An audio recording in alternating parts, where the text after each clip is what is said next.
I grew up in a house that woke before the sun.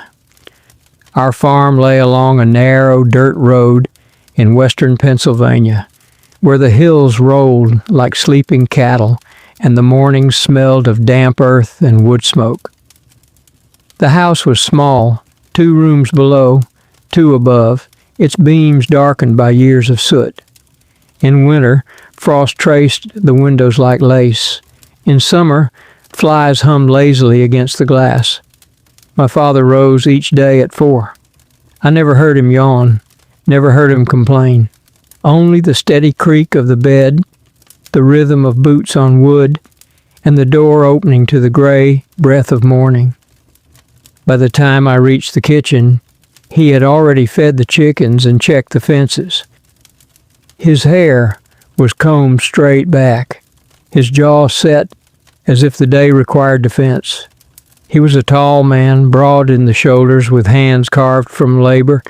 When he spoke, it was measured. When he did not, which was most often, the air around him felt tight.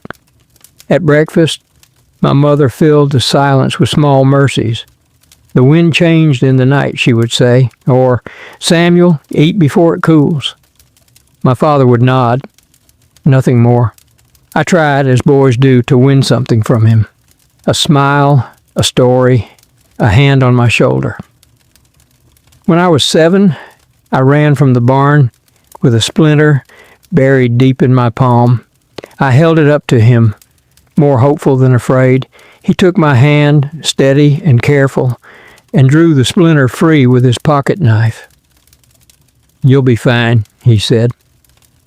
Those were the longest words he gave me that week. I told myself that was enough. But as I grew older, I began to feel that his quiet was different from other men's quiet. At church, fathers laughed softly before the sermon. They called their sons by name. My father called me boy, not harshly, not cruelly, simply as though that was all I was permitted to be. There were other signs. He avoided the eastern fields whenever possible. If neighbors mentioned the old Miller property, the land that bordered ours, his jaw tightened. Once, at the general store, Mr. Miller approached him. "Still tending what isn't yours?" he said with a crooked smile. My father's hands curled into fists. "We have an agreement," he replied evenly. "An agreement?" The word followed me home and would not let go. When I asked him one afternoon, "Will this farm be mine one day?" he answered, "Nothing is a man's until it is earned." "Have you earned it?" I pressed. His hammer stopped midair. "Mind your work," he said. The summer I turned 13, I found a letter hidden in the parlor desk. It slipped loose when the drawer stuck. I should have left it. But I was 13, and 13-year-old boys believe themselves entitled to answers. The letter was brief. "You cannot outrun what is owed. The land remembers. No explanation. Only initials." That night I heard my mother whisper downstairs, "You cannot keep it from him forever." "It is done," my father said. "Speaking of it will not change it."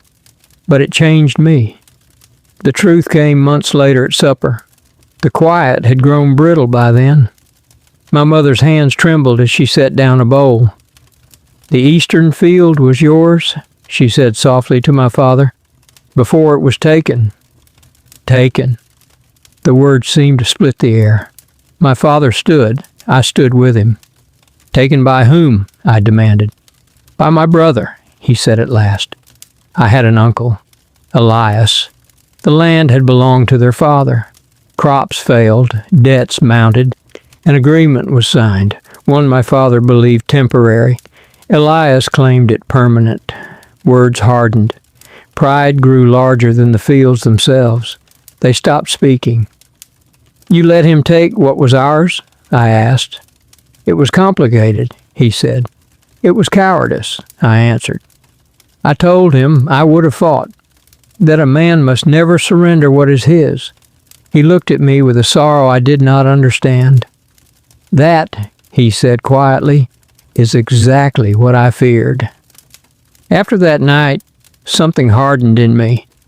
I worked beside him, but no longer beside him. I judged him. I measured his silence. I swore I would leave in spring, earn enough to buy land outright, and never bow my head as he had. "You're afraid of being thought small," he told me once. "I will not live bowed," I replied. "I am not bowed," he said, but I saw how the years had bent him in ways labor never had. Then winter came early, and my father fell ill. At first it was only a cough.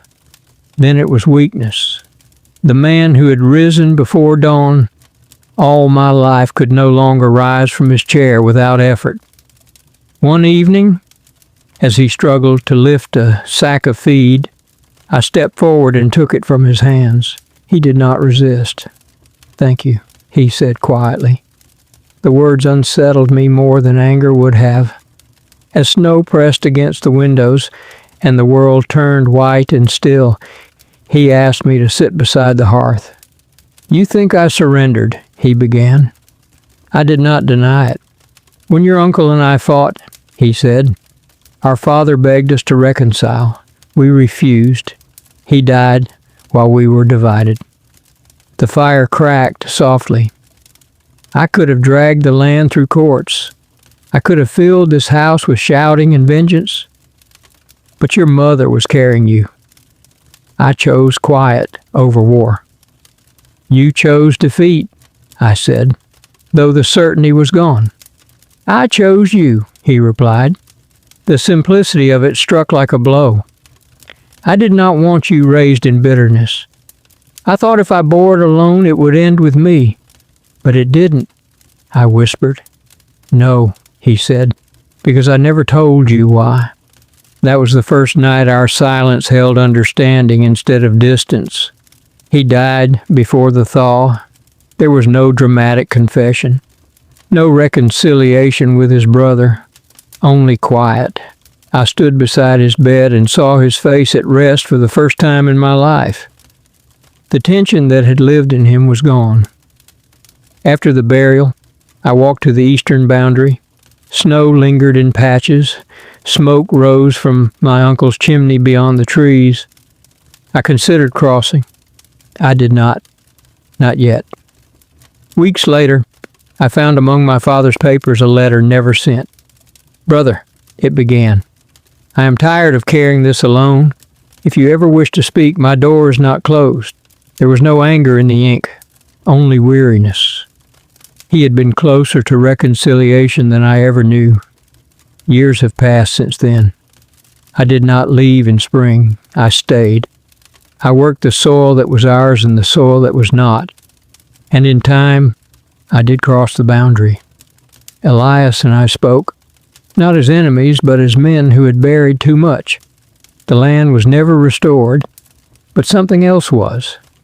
I was born in 1840 to a man who chose peace over possession. I once believed he surrendered out of weakness. Now I know he surrendered out of love. Silence can protect, but it can also wound. Pride can look like strength, yet divide generations. And love, though quiet, is often the loudest sacrifice of all. I did not understand my father in time, but I understand him now.